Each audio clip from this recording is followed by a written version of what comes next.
en teoría la idea de un investigador es poder expandir el acervo cultural de la universidad, de la humanidad, de lo que sea. Entonces poder Exactamente, compartirlo a través de una clase debería ser parte exactamente. de lo que se espera de un investigador. Exactamente, y eso no es... hay muchos que lo ven como una canallada, que lo están sacando de su hilo, de su... Y sí, pues, es que generalmente pasa con los investigadores jóvenes que nunca han hecho clases, que sienten que eso que los perjudica, como que los saca de su nicho de investigación, de su observación para adentro. Bueno, y este cabro, lo que hace en la charla, también le gustaría poner foco en algún par de cosas en la próxima vez que conversemos, habla muy bien de parte de esto, de esta idea del muro de los lamentos de Facebook, de como toda la gente, ¿te acuerdas de eso, Fiola? Que toda la razón, que Sí. todo el mundo se queja de que no tengo pega, no tengo pega, y muchos hablan de que son los traductores, pobres de nosotros, que no podemos... Es todas las pegas, hay carreras que están terriblemente peor en una situación mucho más perjudicial en cuanto a que les cuesta más encontrar trabajo. Entonces él plantea, hay un sector industrial, el sector de las freelancers y el sector de hacer clases, como grandes nichos donde un traductor se puede meter. Y ahí empieza a desarrollar la idea de cómo el lingüista hoy día está incorporado a muchos labores, muchas... Mm. Él no menciona, por ejemplo, el ámbito en el que yo estoy trabajando, no lo menciona, pero claramente un ámbito cercano también, el hecho de no ser Sí. clases, sino que programar, programar, delinear, estructurar eh, capacitación o procesos de aprendizaje completo, cuando uno viene más del ámbito, cuando uno quiere trabajar en el ámbito de la docencia, pero una docencia que es distinta, que más que docencia es formación, y la formación es distinta a la educación probablemente tal de aula, requiere otras miradas. Bueno, y él hace también esas distinciones, que es súper interesante, que para salir al mundo como egresado de traducción, y en particular de esta carrera, que yo encuentro que es una súper buena carrera en términos del currículum hasta hoy día, pero que después de revisar esta presentación y como cotejar las cosas que están pasando en el mundo laboral, claramente, o sea, si no se hace una reingeniería de la carrera, esta carrera en 5 años más va a parecer un museo andante, porque no puede ser que, si ustedes lo piensan, desde el punto de vista de la ciencia de la lengua, bacán, eso es súper potente, súper power. La enseñanza de la traducción, súper bien.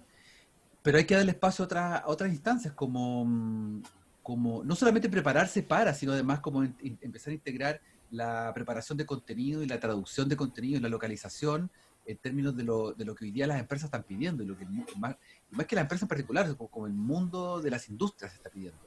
Y ahí donde todavía falta una gran mano de gato a la mirada. Y eso tiene varias razones de ser. Tiene que ver con cómo estamos moviéndonos hoy día y cómo los traductores, su experiencia y todo. Entonces, voy a poner pausa a eso y lo vamos a retomar la próxima sesión. Ok. ¿Ya? Quería mostrarles en esta clase, cerrar el tema que estábamos revisando en la clase anterior sobre la idea de del trabajo en equipo. Habíamos revisado más bien las preguntas de qué es lo que es ser exitoso en términos de un trabajo, de un equipo de trabajo, de las experiencias, si es que hay un método, y hablamos de esto, de las 5 disfunciones de un equipo. Dijimos, cada uno de estos elementos son peldaños de abajo hacia arriba que construyen un equipo. ¿Ya? La construcción del equipo se ve afectada desde su base, según lo que plantea Patrick Lencioni. Entonces, podríamos verlo de esta manera también. La confianza de los unos en los otros va a generar perder temor al conflicto, participar con ideas, genera compromiso en las decisiones, en los planes. A su vez, esto genera que la gente asuma responsabilidades mutuas sin mayores contratiempos, sin tener que estar forzando, sin que estar poniendo como cláusulas obligatorias para que ocurra tal o cual cosa. Y finalmente eso va a repercutir en resultados colectivos. Entonces Lencioni dice, un equipo de trabajo no tiene una persona solamente que es la exitosa, que es el líder, o la jefatura, o el dueño de la empresa. Son todos van a ser exitosos. Y si bien puede ser una frase para el bronce, en la práctica es así. En la práctica una sola persona que es jefe o líder o dueño de una empresa, que ve cómo su empresa va va, va generando actividad y va incorporando más gente, le va a pesar mucho y su gran dolor de cabeza va a ser no solamente qué personas están trabajando en su empresa o colaboradores que estén con él, partners trabajando con él, sino que va a sentir una gran decepción y una gran angustia, una sensación muy extraña, de ver que hay personas que, por ejemplo, están en un contrato, están bien pagadas, tienen sus responsabilidades, tienen cosas que hacer, pero por alguna razón esta cosa no funciona, no funciona. ¿Qué onda? ¿Qué es lo que pasa que no funciona? Y al indagar un poquito en esto, ahí uno se da cuenta, por ejemplo, gente que no tiene compromiso o tienen problemas con enfrentarse, con discutir cuestiones, que tienen miedo al conflicto, o bien tienen problemas con asumir responsabilidades, después se desligan de las responsabilidades, dicen que sí, después que no. Y todo eso es un gran costo al final, porque repercute, lo primero es que repercute, por ejemplo, en tiempos de entrega. Si pensamos en una agencia de traducción donde hay mucha gente involucrada y es una cadena de producción donde hay gente que tiene que estar trabajando para una fecha, basta con que uno se caiga y queda la embarrada. Entonces, yo he visto muchos casos en que alguien tiene que salvar el bote y esa persona está reventada, así, reventada, porque tiene que hacer la pega de dos personas, más la de él, o, es terrible. Entonces, esta cuestión es fundamental entenderla. Acá están entonces, mirado desde otro punto de vista. Este fue un esquema que hice por una vez para una presentación, para un curso, para un taller de equipo, para una empresa, para la Fiscalía, de hecho, la Fiscalía de la Ministerio Público, donde hay un equipo de trabajo que tenía hartos problemas y después de un diagnóstico aparecieron varias cuestiones que tenían que relevarse, potenciarse, mostrarse. Entonces, ¿cómo explicar cuáles son cada uno de los fenómenos? ¿Ya? En la sensación de la ausencia de confianza es temor a sentirse vulnerable frente a los demás, nadie admite errores ni se pide ayuda. Ese es un clásico que se percibe en grupos de trabajo, más que equipos, en grupos de trabajo. El miedo al conflicto, no se conversan las cosas, todo queda relevado al chisme, al WhatsApp entre unos y otros, y no el otro, no entre todos, sino que por ahí, por acá el pelambre. Nadie se implica en decisiones porque nada se discute, entonces todo está ambiguo, no hay dirección. Puede ser que la jefatura haya planteado una dirección, pero en realidad nadie consideró la dirección, porque me interesa mi ámbito de trabajo y nada más. Como no hay un plan claro, no está claro lo que hay que hacer, aunque haya personas responsables, no hay certeza para saber hacia dónde seguir y o qué cosas corregir. Pues bien, todo esto se va a repercutir en que el giro del negocio se ve mermado. O sea, cualquier actividad, cualquier negocio, sea el negocio que sea, público, privado, particular, colectivo, se ve mermado. No hay cómo llegar a alcanzar aquello. Y se produce esta sensación de metas personales que no funcionan. Básicamente es el cierre que quería darle un poco a las disfunciones.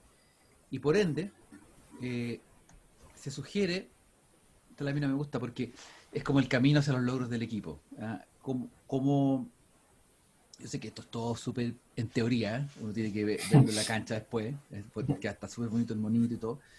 Pero fíjate que es como la receta, ¿qué cosas son las que uno debería preocuparse de hacer en el proceso de pasar de un grupo de trabajo, sean dos personas o tres, pasar del grupo a pasar a un equipo de verdad. Y eso tiene que ver con la transición a través de todos estos elementos, cimentar la confianza, enfrentar el conflicto, comprometerse en la toma de decisiones, adquirir responsabilidades y finalmente lograr resultados. Como que cada una de esas fases es importante.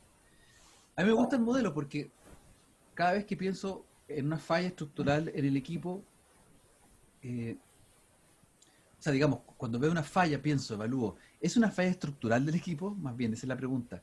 ¿Es un problema en que no hay funcionamiento porque la gente no confía no quieren discutir las cosas que hay que discutir? Tenemos una reunión, esta reunión hay que poner sobre la mesa, aunque duela, que algo se está haciendo mal, ¿ya? O si es tan terrible o es tan grave, haya que ponerlo en una conversación personal, que eso también es otra cosa muy importante, saber cuándo poner las cosas públicas y cuándo poner las cosas privadas.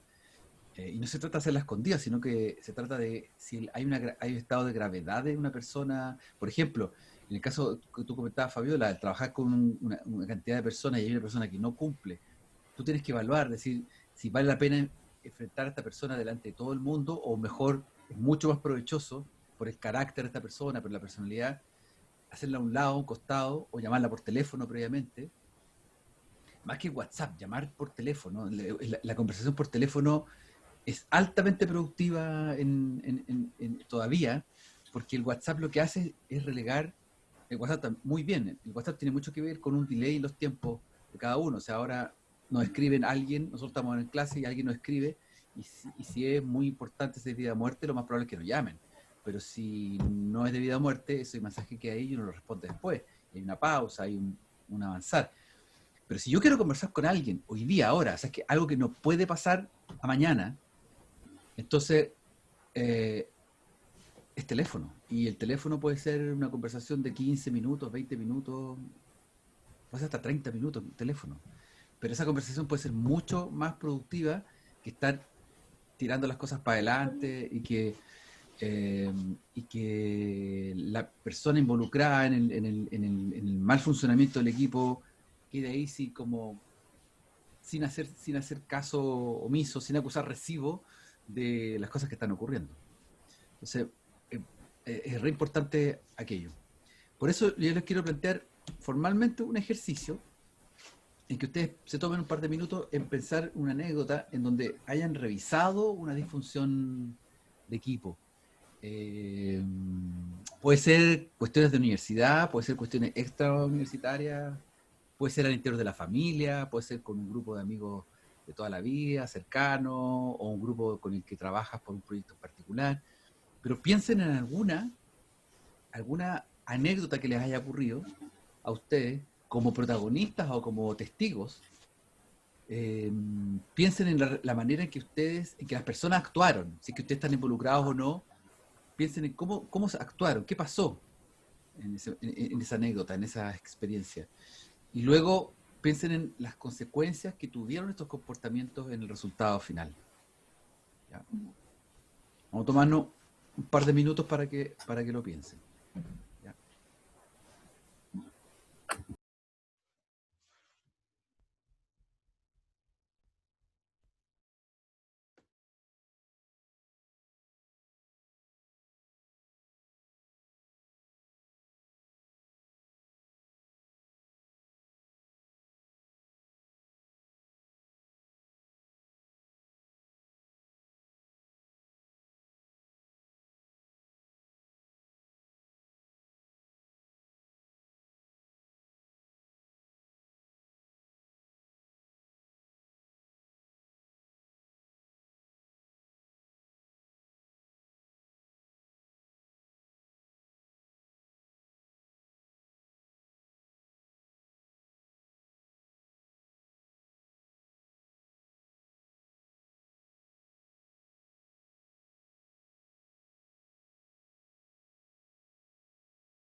¿Cómo están? Ujú. ¿Sí? ¿Tienen algo ya? ¿Sí? Sí, o Ya. sea, ah, por lo menos a mí se me ocurrió un caso en el que básicamente la pirámide se fue desarmando de arriba para abajo. Am, me, me invitaron como artista para un juego independiente que estaba haciendo alguien y al principio todo bien, estaba la idea de que se iba a hacer este proyecto, que se juntó un grupo de gente para cada rol que iba a tener y el primer problema que surgió fue que no había demasiada claridad de lo que se esperaba para el producto final. Ya.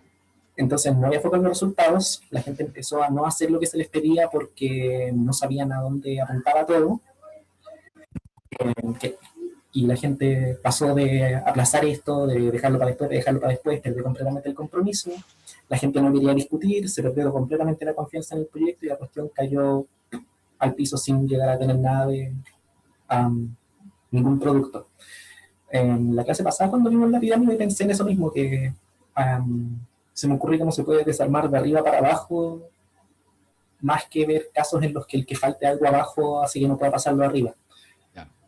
Aunque supongo que igual es natural eso, porque si no está la parte de abajo es difícil verlo de arriba sin eso. Claro, claro, claro, pero uno tiende a pensar que hay cosas que se dan de perogrullo, como que obviamente que si estamos trabajando juntos vamos a confiar. Entonces uno dice, ¿para qué voy a cuestionar eso?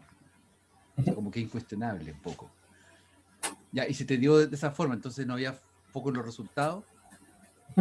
Y con eso se fue todo cayendo, porque como que no había un objetivo común, y eso llevó a que lentamente se fuera um, perdiendo el vuelo inicial y quedó en nada.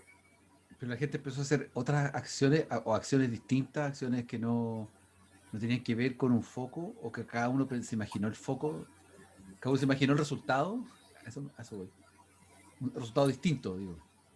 Um, en parte, o sea, no había una dirección muy establecida en cosas, por ejemplo, en mi parte era el estilo artístico, no había una definición muy clara en nada, entonces la gente que estaba en el grupo que habría hecho lo gráfico no sabía qué hacer porque no, ok, pero ¿y si hago esto y en realidad lo que quieren es algo de otro estilo? Estaría perdiendo el tiempo, entonces mejor esperamos a que haya algo claro. Se empezaron a aplazar las cosas, la gente empezó a bajarse de esto al ver que no pasaba nada, nadie quiso así como decir, oye, tenemos el chiquero y cayó todo. Ya, ya, bueno. Fabiola, en tu caso. Uy, ah, ay, no sé, igual tengo como hartos, pero quizás como uno que lo he vivido muchas veces, como en este mismo del tema del baile, y cuando tenía mucho más tiempo, yo me metí a hartos grupos porque normalmente la gente en Borja baila prácticamente todo el día, entonces hay como un grupo de las 8 hasta tanto y así, así, hasta bien tarde, po. Ah, Entonces ya. yo también me metí en hartos grupos por eso mismo. En cierto Y horario. Tú ibas a cierto horario a bailar. sí, es por horario. Entonces hubo un momento en que ya he tenido como mi tiempo, que ahora simplemente me meto a un grupo y el primer ensayo ya sé si es que va a fallar, porque veo que no hay ninguna organización. He estado en grupo hasta 3 semanas y si veo que no están llegando a la hora, que lo he vivido harto, que bailan un ratito y después es como, ay, vamos a bailar otra cosa. Si Ya, veo todo eso, yo me voy al tiro. Y es porque sé que después esos grupos no van a proliferar. Yo ya, veo que tienen algo de coreo o algo así, pero yo nunca los veo presentarse, jamás. Los veo bailando por ahí y hasta ahí quedan. ya. Por lo menos eso lo viste, es porque no hay falta de foco en el resultado y por eso mismo no llegan a la hora, no se aprenden la coreografía, um, y hasta ahí como que llega, como que ni siquiera se alcanza. También empieza de arriba un poco, no tanto de la confianza, porque la idea es como que uno llega al grupo sin conocerse, pues. Entonces en Claro, realidad no tenemos confianza, pero tenemos como una especie de meta, que nos gusta bailar o nos claro, gusta el K-pop. claro. Pero entonces es la ausencia, la confianza diría que un poco se construye a partir del foco en común. Pero el tema es que no está así, que uno no llega en realidad a conectar con esas personas como al tema de tener confianza. Yo he estado en grupos que sí han Ya. trabajado y donde nos hemos presentado en hartos lados. Eso te iba a preguntar, la otra cara de la moneda, con la gente con que sí ha Ya, funcionado, ¿cómo ha funcionado eso? ya, con grupos que sí, que sí he funcionado y he Ya. llegado como a tener, llegado a tener hartos como seguidores, incluso en Instagram, con más de 1000. Logramos tener toda la pirámide. Logramos tener un buen foco, una buena organización, pero en esos grupos que también de algún momento se disolvieron, ahí es cuando la pirámide empezó a fallar desde abajo, porque empezaron a Ah, haber conflictos internos en el grupo ya, y la gente ya no quería interactuar con la otra y empezó el temor al conflicto. Y que, ay, mm, pero es que no me gusta cómo es, cómo me trata, y si, pucha, y si la cambiamos, y son como muchas conversaciones así, pero nunca de ya, frente. ya, ya, ¿viste? Yo Claro. estuve en un grupo por 2 o 3 años, que éramos como el único grupo de ese grupo en particular de K-pop, y trabajábamos súper bien, pero habían conflictos internos por las personalidades que habían. Y esta que es mi amiga, actualmente aún, la que habían querido echar como 3 veces. Y la primera vez fue por algo que yo no encontraba que fuera como No hay una razón de pertinente. peso, ya. No había ninguna razón y ya después, en realidad, la tensión en el grupo ya no se podía soportar más. Ah, ¿en Chao. serio? ¿Cuántas personas Sí. eran? Éramos 6. Wow. Y generan tanta Sí. tensión. Bueno, sí, las personas generamos tensión. Y uno se imagina por qué si hay personas que les gusta lo mismo, que quieren tener un grupo, quieren bailar, tienen los mismos intereses, o sea, como que todo funciona, todo va hacia adelante. ¿Dónde, en Sí. qué minuto se produce el conflicto? O sea, ¿por qué se puede producir un conflicto? Es muy extraño ese fenómeno. Pero parece que los seres humanos estamos como programados para conflictuar. Sí, en Y, especial esta persona que es mi amiga, ella tiene un carácter muy fuerte y es verdad. ah, Entonces yo sé que hay que trabajar como con ciertas personas para que ella también trabaje bien en esos grupos. Yo ¿Y por tengo qué otro sigues grupo tú? con ella, ¿Y por qué sigues tú con ella entonces si sabes que es conflictiva? O sea, entre comillas, o sea, una persona con carácter duro y que produce roces. porque tiene buenos resultados. Tiene muy buena organización cuando se trata de organizar a la gente, como tener metas claras. Ya, esta semana sacamos esta parte, hasta 1 minuto y tanto, lo vamos a revisar. La otra semana acá, después tenemos que ver los trajes. Es muy organizada, porque lleva más tiempo que yo. En Ya, cambio, yo sé que solo que trabaja con ciertas personas. Lo bueno es que como que ahora estamos en un grupo con personalidades que nos entendemos entre nosotras. Entonces sabemos que ella se pone así. ya, pero Y si se entonces, pone así, le decimos que no. Así como, no, ya. ya. Pero lo que pasa es que ella, o sea, ella tiene muy buenas cualidades, pues tiene primero tiene disciplina y es capaz de medir los estados de avance del proceso de trabajo. Y eso le molesta a la gente entonces. A algunas personas sí, claro. Porque es como que las presiona ya, ahora tiene que salir esto, si no sale esto, bla, bla, bla, y la próxima semana haremos Ese lo es el otro. tema. Es que ella presiona harto, entonces a alguna gente no le gusta eso. Ya, Yo sí trabajo así. Y con las personas con las que estamos trabajando ahora, que somos amigas ya prácticamente, como ya llegamos como a la parte de confianza en realidad, ya, ellas también trabajan bien bajo esa presión. Pero yo sé que hay gente que no le gusta que le ordenen. Y que dice, ah, ya, pero para, así, no sé qué. Entonces ya. ahí se produce el conflicto y yo igual entiendo por qué. Lo entiendo. Pero Ya. es complicado. Claro, o sea, tú lograste entender su dimensión de trabajo, Sí, entendiste que ya tiene un propósito que más allá de la anécdota, de estar ahí en el día a día, de agarrarse un poquito. Pero que ese agarrarse un poquito, entre comillas, es parte del, del proceso para llegar a cumplir el objetivo. sí. Sí. Bueno, eso es lo que se achacaba mucho a las escuelas tradicionales de arte, expresión, música, baile, en Ay, que a la sí. gente la pateaban, derechamente a garabato limpio y con rutinas y trabajo muy fuerte, muy exigente, y que hacía que a mucha gente se fuera nomás, pues, no seguía porque Como no en estaba en ballet. condiciones, como en ballet, por ejemplo, porque ballet Uf, es terrible.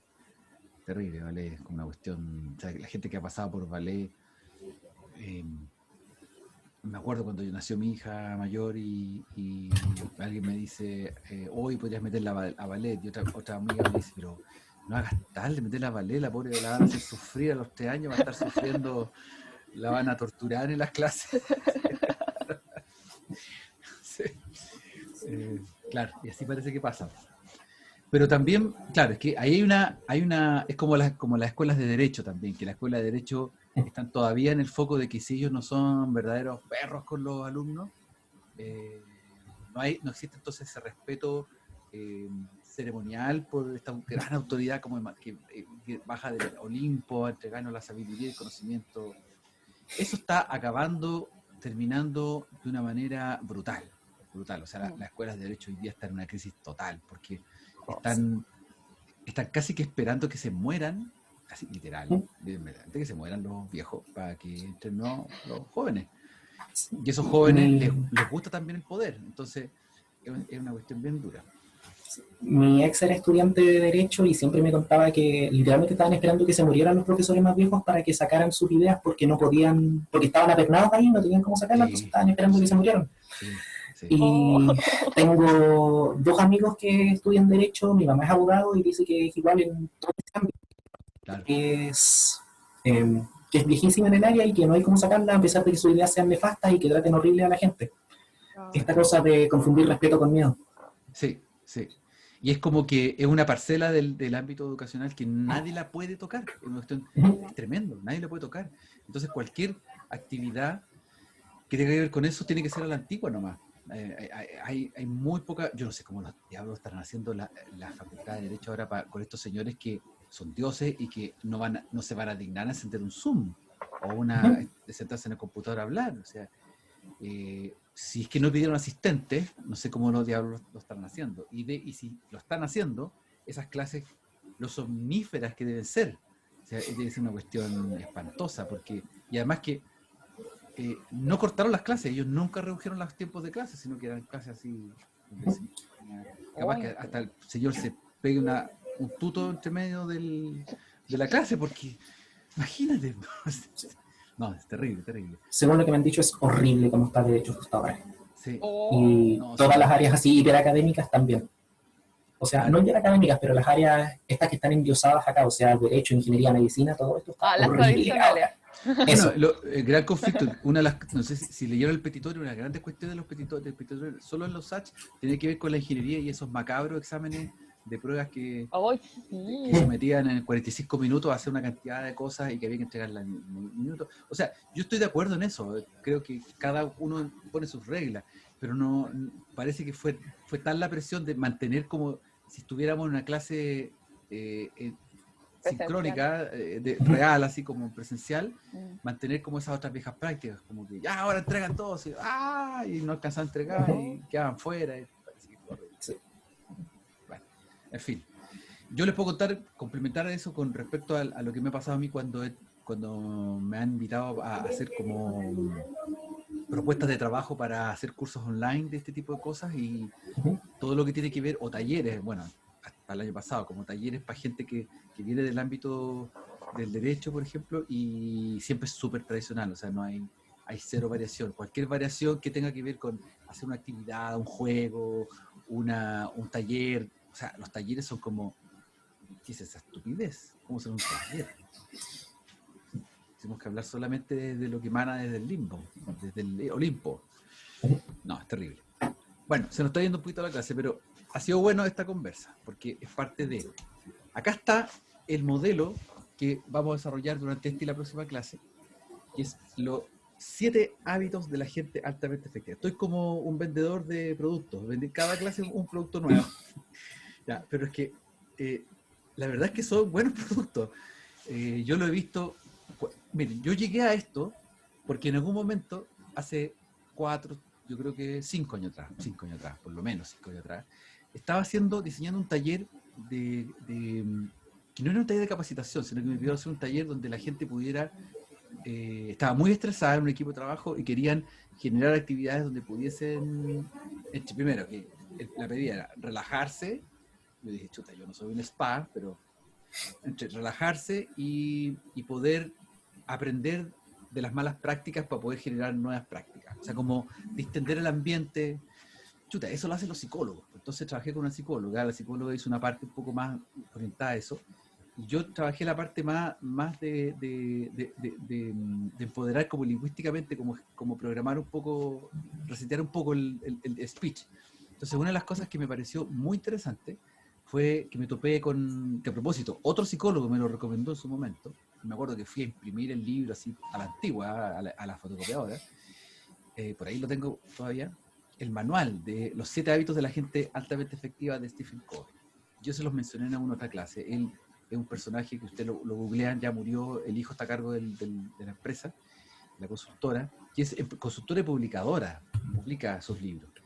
Estos 7 elementos, o 7 hábitos, él los plantea de una lógica muy disciplinada, muy de autopercepción. Si ustedes ven los videos de Stephen Covey originales, hay unas charlas ahí de 1 hora, hora y media, mínimo, que son extractos de unos videos que él grabó de conferencias con público. Bien ochentero, súper ochentero, son como videos como del año 82, 83. Pero el discurso de Stephen Covey, uno lo escucha y es una mezcla entre prédica luterana y charla motivacional para trabajar. Yo lo encuentro, es un bicho muy raro, porque para nosotros esa mezcla, chilensis, para nosotros es una mezcla bien rara. Pero lo que hay de fondo y lo que plantea el libro son estos elementos como una seguidilla de pasos, ¿ya? Les voy a mostrar un pedacito del video nomás, porque el video es bien largo. Voy a mostrar solo un pedacito para ir enchufándonos. Todos tenemos hábitos. Algunos son buenos, algunos irrelevantes y otros pueden ser muy dañinos. Por lo general vivimos inconscientes de estos hábitos. Los haces sin preguntarte por qué los haces y rara vez te has sentado a reflexionar sobre ellos. Sin embargo, es de suma importancia que aprendas a integrar conscientemente hábitos positivos que te ayuden a construir la vida que deseas. En este video te presentaré los 7 hábitos de la gente altamente efectiva del autor Stephen Covey. Generalmente, los buenos hábitos no surgen naturalmente. Al principio vas a tener que aplicar disciplina y hacer un esfuerzo consciente para adoptarlos a tu estilo de vida, pero gradualmente notarás que comienzas a transformar la manera en la que piensas y actúas. Podrás tomar mejores decisiones, eliminar malos hábitos, incrementar tu nivel de satisfacción, pero sobre todo encontrarás la manera de hacerte responsable de tu vida y llevarla por el rumbo que deseas.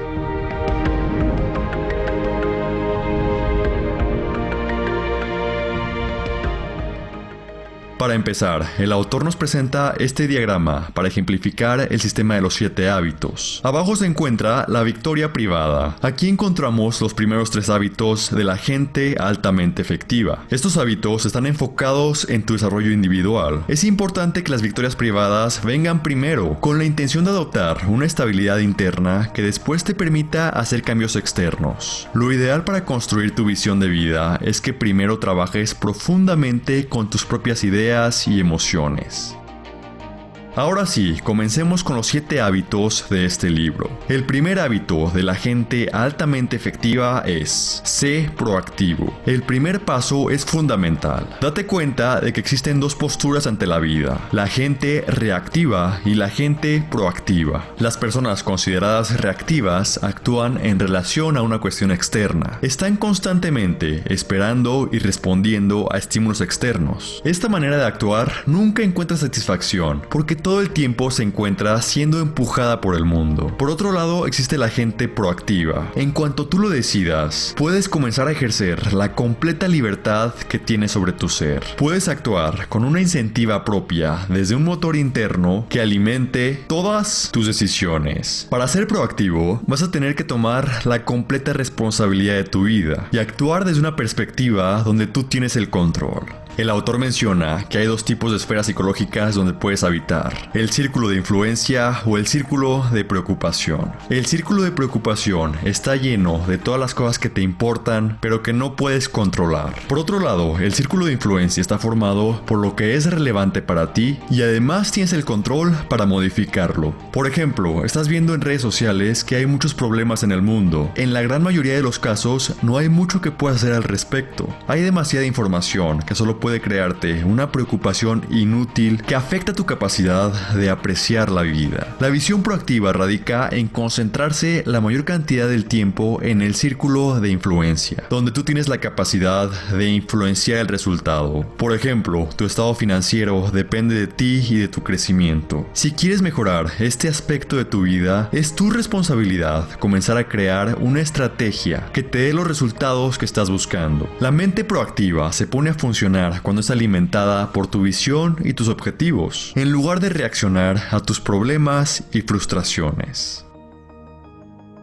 El segundo hábito es, empieza con un fin en mente. Al desarrollar tu proyecto de vida, tienes que hacerte muchas preguntas para saber qué es lo que realmente quieres. Tienes que comenzar con una visión, es decir, una imagen mental que represente lo que quieres conseguir con tu vida. Entre más clara y significativa sea esa visión, más fácil te será caminar hacia ella. Para conocer qué camino tomar hoy mismo, tienes que tener una idea clara de a dónde quieres llegar. Para comenzar a entender dónde estás actualmente, inicia por crear una visión del futuro que te inspire a actuar. Piensa en tu vida como una obra de arte. Para saber qué técnica y colores utilizar, tienes que primero estructurar una idea clara de cómo se verá al final el panorama completo.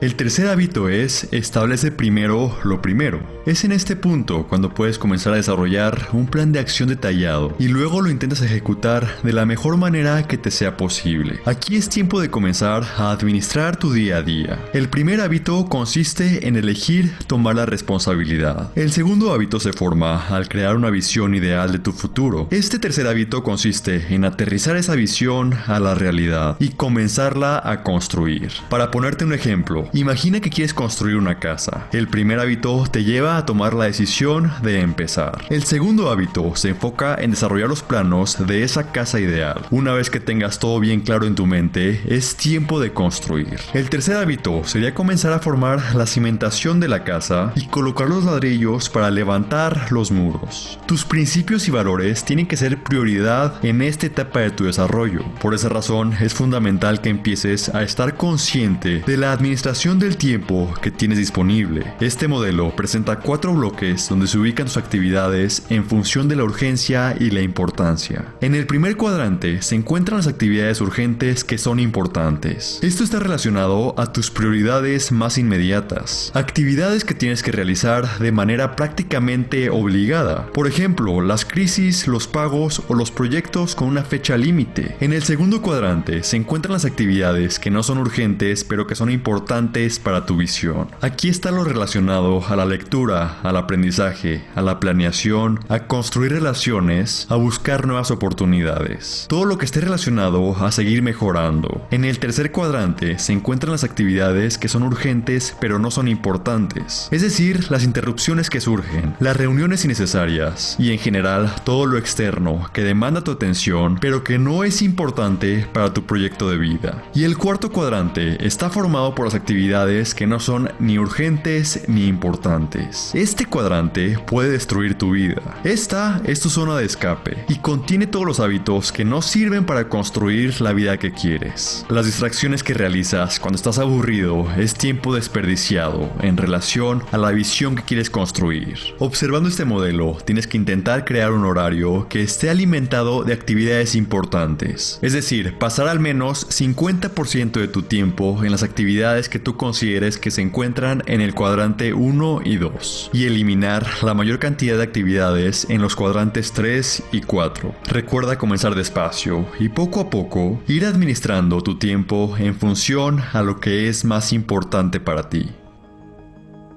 Regresando al diagrama de Covey, una vez que hayas dominado los primeros 3 hábitos, puedes continuar con los siguientes 3. Estos hábitos... Ya, hasta ahí nos llegamos.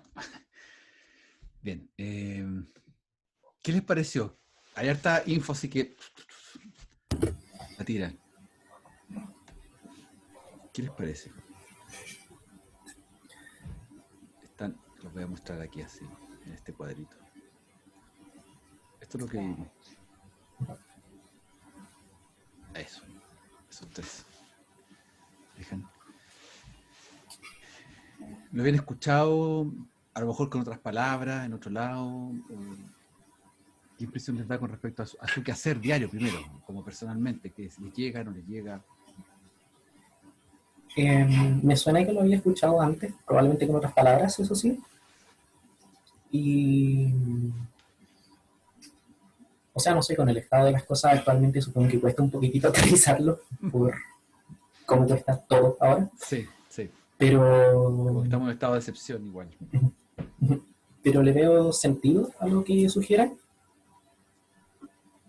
O sea, entiendo como veo la línea por la que va todo esto y le encuentro bastante sentido a lo que postula.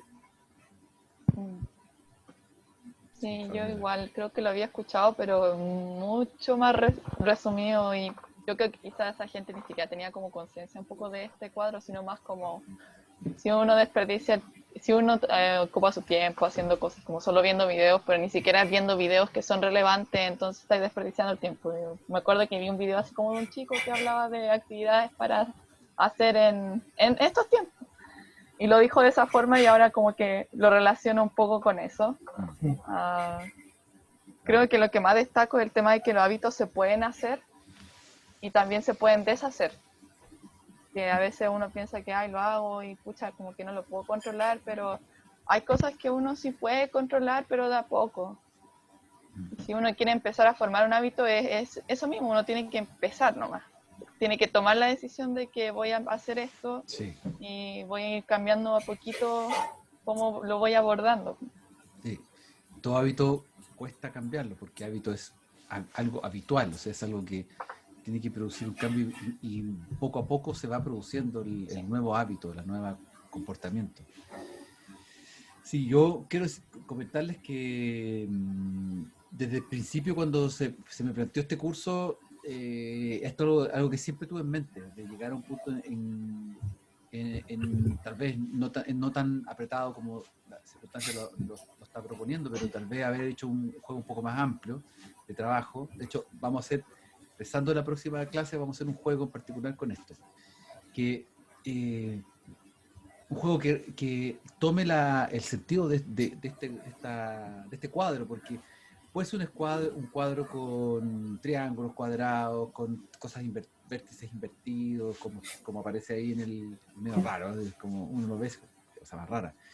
Pero lo que está tratando de reflejar, de hecho, o sea, podría estar reformularse de manera gráfica, porque lo que está tratando de reformular es que si uno le echa la culpa al empedrado, por ejemplo, en los dos ejemplos que ustedes presentaron, como anécdotas de trabajo con otra gente, si la gente tuviera un poquitito de conciencia de la responsabilidad netamente de las acciones que uno realiza en un ambiente de trabajo con otros, un poquitito de responsabilidad, las relaciones mejorarían sustancialmente, porque no solamente sería, es que está todo explicado, el objetivo está puesto, los ensayos son a tal hora, vamos a hacer tal cosa en cada clase, eso ya se explicó, en cada sesión de práctica, por ejemplo, en cada ensayo, o sea, todo está explicado antes de empezar.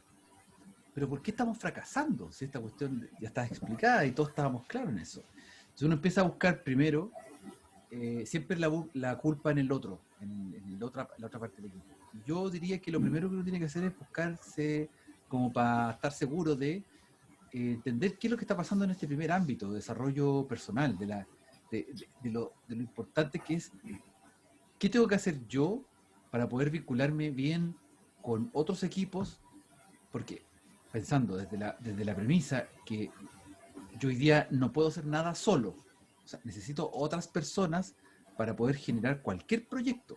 Es imposible, es altamente improbable que yo pueda estar solo, aunque la empresa sea yo, sea en impuesto interno esté la empresa Nicolás Reyes o Fabiola Ruz, que existe solamente como empresa una persona, con la figura del EIRL, la figura para facturar como una persona individual, que se hace empresa a la vez, aunque el impuesto interno lo tenga claro, que es una persona la que factura responsable tributariamente o responsable ante un cliente, tú no vas a poder hacer nunca el trabajo solo, siempre te vas a tener que relacionar con otro. Por lo tanto, el primer gran ámbito de reflexión tiene que ver en torno a esto. ¿Soy proactivo?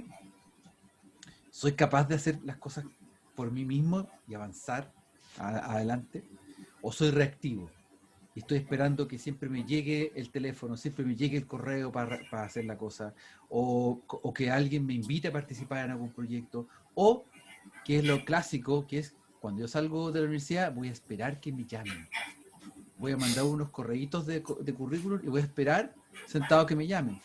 Y como yo tengo un primo ya muy viejón que dejó de trabajar, me acuerdo, el año pasado conversé con él, dejó de trabajar un tiempo porque estaba medio enfermo y quería volver a...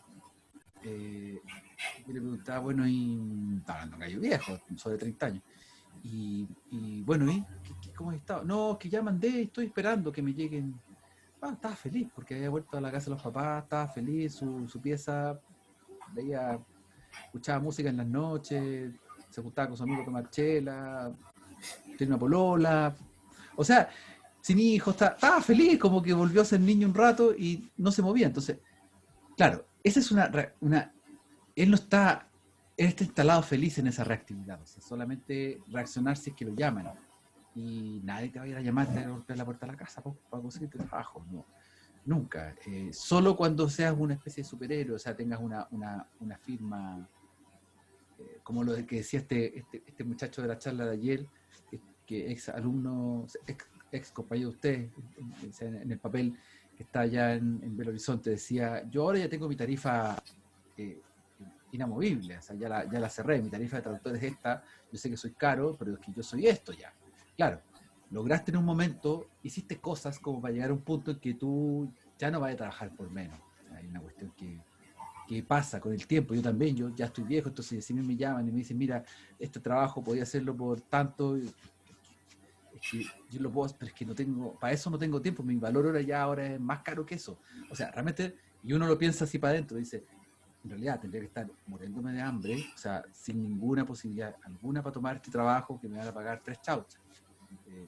No, porque uno ya pasó ciertas etapas. Eso es distinto a la reactividad en sí, porque ya lograste algo. Pero lo que vamos acá es que necesito yo ir hacia adelante, ir a buscar proyectos, ir a buscar trabajo y generar ideas. Empezar con un fin en mente. Covey pone un ejemplo en el libro. Dice, ¿qué pasaría si tú fueras capaz de estar presente en tu funeral? Estás en tu funeral presente y eres capaz de visualizar qué es lo que está pasando ahí en el funeral y tuvieras la oportunidad de escuchar qué dicen las demás personas de ti. ¿Ya? Que es un clásico sueño, un sueño como diurno de todos los seres humanos, ¿no? Como que en algún momento o soñamos o pensamos que nos vamos a morir y que en ese funeral, ¿qué van a decir los demás de nosotros? Es un súper buen ejemplo porque sería bien terrible escuchar malas cosas de uno. O escuchar cosas que uno se da cuenta que las dicen como por decirlas, como decir sí, que un clásico, fue una buena persona, siempre fue muy preocupado, muy querendón, muy verdad. Si uno escucha eso diría, chuta, en realidad yo no impacté nada, mi vida no fue, como que pasó desapercibido, porque como que todos los muertos son buenas personas, po. O sea, Sí. vayan a un funeral donde alguien diga, no, este gallo es un desgraciado. O sea, aunque sea un desgraciado, dicen, no, es que se preocupó siempre de su familia. Aunque haya sido una preocupación lejanísima, porque solamente, no sé, le dio el apellido a los hijos y se fue a vivir su vida. No sé, hasta en eso, entonces, bueno, y él hace la reflexión. ¿Qué te gustaría que dijeran de ti? Entonces, por ende, piensa que el día que estás viviendo hoy es como si fuera el último día de tu vida y haz que tu día sea significativo para ti. Entonces, empieza el día, no tu vida, empieza tu día con un fin en mente. ¿Qué es lo que hoy día vas a sentirte orgulloso a las 9, 10 de la noche? Cuando termines el día, digas, hice algo que lo hice bien, lo hice por mí, lo hice por mi empresa, por mi familia, no sé, sea cual sea. Y el número 3 con el que termina con ese cuadrito que me parece muy didáctico de establecer lo primero. ¿Habían pensado esa idea de lo urgente con lo importante? Bueno, ese es un típico que siempre la gente te habla de eso. Pero ahora que lo vieron de nuevo, ¿les refresca algo de las cosas que han hecho? ¿Cómo ustedes priorizan sus actividades en el día a día, en los proyectos que están involucrados? Sí, o sea, me llama la atención que no considere dentro de lo importante cosas que se podrían considerar autocuidado, pero al mismo tiempo entiendo a lo que apunta lo que está tratando de vender Claro, estos cuadrantes. sí. Que aunque siento que tal vez podría preocuparse podría, si por lo menos a la pasada mencionar este factor, entiendo a lo que va y por qué lo presenta de esta manera. Mm. Porque ¿qué es lo que te causaría, por ejemplo, si alguien viera este cuadrante, podría encontrarlo como negativo o demasiado tendencioso? ¿Qué es lo que se ve mal? Siento que el cuadrante que puso como comillas escape, Mm, tal vez podría confundirse con cosas que podrían ser así como actitudes de autocuidado, y ya, el llevar esta confusión puede llevar a que la gente se sacrifique demasiado tratando de buscar el crecer y llegar a cierta oportunidad, y que eso termine siendo contraproducente. Entonces siempre que se hacen estas distinciones, creo que por lo menos a la pasadita habría que mencionar ese asterisco, esa notita al pie. ya, qué Pero eso bueno. aparte entiendo a lo que va Ya, ya, súper bien, el sí. cuadrantito. Totalmente de acuerdo, yo también creo eso. ¿Te parece, Fabiola, que pasa con ese cuadrante? Esa Eh, sensación. sí, la verdad es que igual me costó un poquito entenderlo en cuanto, por ejemplo, lo de urgente, no importante, estaba como algo urgente y no importante. Debe ser como por el mismo uso de las palabras.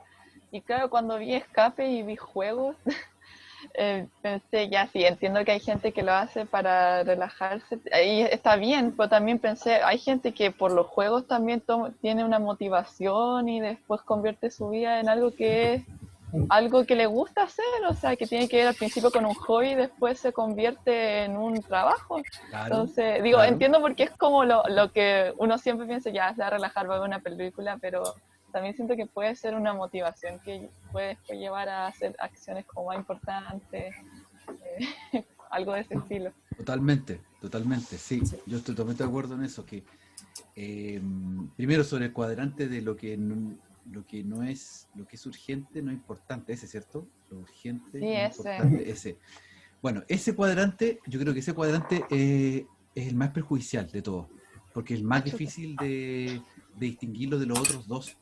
Porque lo que es urgente e Sí, importante, uno dice, ya, esto urgente es importante, ¿qué es mi prioridad? Hoy día, por ejemplo, mi prioridad urgente e importante. Mi prioridad hoy día era sentarnos a hacer la clase, empezar la clase a las 2:20. Era lo urgente y lo prioritario en el día de hoy. Entonces uno entiende eso. Por eso es importante tener horarios, porque sabe que eso es lo prioritario y urgente del día. Después, ¿qué es lo que sería urgente y no importante? Por ejemplo, que a las 2:10, a las 2:15, 2:10, no haya llegado una llamada que estábamos esperando para otro momento, y es algo que es un cacho, pero tengo que atenderla. Entonces me atraso, y me atraso tanto que no puedo entrar a la hora de la clase, o a lo mejor no puedo entrar porque me suscita otra cosa. Entonces es algo que llegó inesperado, que tal vez no es importante, pero sí urgente. O por ejemplo que llega justo a las 2:15 la persona que viene a reparar la conexión a internet. No es algo urgente, o sea, no, digamos, no es algo importante, porque puedo vivir sin eso, pero es urgente en ese claro. momento y llegó a meterse en nuestra vida. Entonces hay Y muchas situaciones en nuestra vida diaria que son alteradas por ese tipo de cuestiones. La llamada entrante, qué sé yo, que algo pasó, bueno, estamos pasados en el tiempo, no te voy a terminar. Bueno, y lo último, lo del escape, tiene que ver con, yo también estoy de acuerdo, que puede confundirse con el hecho de que todas las actividades de ocio sean no importantes, y eso tiene una mirada, eso, fíjense que eso es súper ideológico, porque tiene una mirada muy, muy luterana del asunto, o sea, como no perder el tiempo sí, en videojuegos, en música, medio en esas boomer, cuestiones. Sí, tengo que pero, decirlo. pero yo tengo de toda mi familia, tengo una prima que tiene un montón de hijos, sobrinos que ya están, uno se fue a Brasil a estudiar, está en una iglesia protestante. Bueno, vive en un mundo paralelo, yo, ¿eh? Y este sobrino mío se fue, debe tener 20 años, 20 y tanto, lo he visto muy pocas veces en mi vida, y se fue a estudiar a Brasil, a la iglesia allá, y pasó que ellos todos los domingos en la iglesia, muy sagrado, y todas estas actividades como fueras son como de perder el tiempo. Y este cabro ya se enamoró de la polola que conoció en la iglesia y se dedicaron a hacer otras cosas que no eran propias del tiempo de la iglesia. Y quedó la embarrada en la familia, porque al borde que quedaron como medio proscritos, porque, no sé, pues iban mucho al cine, o veían, jugaban videojuegos, o pololeaban mucho. Bueno, por eso les quiero decir que en el fondo eso tiene un sesgo ahí, ese cuarto elemento, pero que yo entiendo, como todos nosotros entendemos, que si uno obviamente le dedica, está todo el día jugando videojuegos sin hacer nada productivo, obviamente que chuta, que era life, un poquito. Sí. Pero si juegas videojuegos para relajarte un rato, no tiene nada de malo. Claro. Ya, quedamos en eso, nos pasamos un poquito. El martes nos vemos y vamos a retomar esto, vamos a hacer un ejercicio y vamos a hablar ya del canvas final, ¿ya? Ok. Que tengan Ok. una buena fin de semana, buen término de semana, que estén muy bien. ¿Verdad? Igualmente, que estén bien. Igualmente. Un abrazo, Que estén estén bien. bien. Chao, chao. Chao.